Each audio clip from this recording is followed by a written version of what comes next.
ॐ नमो भगवते वासुदेवाय।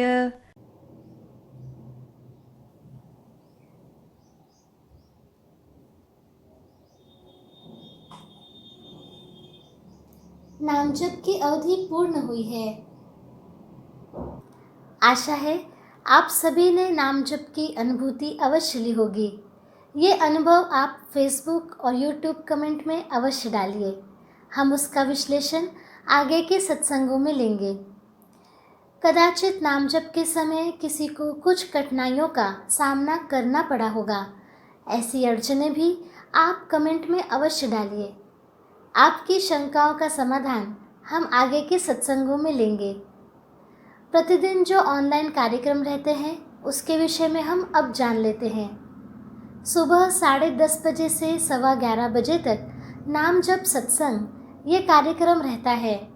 उसके पश्चात दोपहर 2:30 बजे से 3:15 बजे तक भाव सत्संग इस कार्यक्रम का आयोजन किया जाता है। शाम 4 बजे से 4:45 बजे तक सुबह लाइव हुए नाम सत्संग का पुनः प्रसारण रहता है। शाम 6 बजे से 6:45 बजे तक बच्चों के लिए बाल संस्कार वर्ग का कार्यक्रम होता है और रात 9 बजे धर्म संवाद ये कार्यक्रम रहता है, जिसका पुनः प्रसारण अगले दिन दोपहर 1 बजे होता है। आपसे विनती है कि इन सभी आध्यात्मिक कार्यक्रमों का लाभ आप अवश्य लीजिए और अपने मित्र और परिवारजनों को भी इसे देखने के लिए अवश्य प्रेरित कीजिए। भगवान श्री कृष्ण जी की असीम कृपा से हम इस सत्संग का लाभ ले पाए, इसके लिए हम भगवान श्री कृष्ण जी के चरणों में कृतज्ञता व्यक्त करते हैं।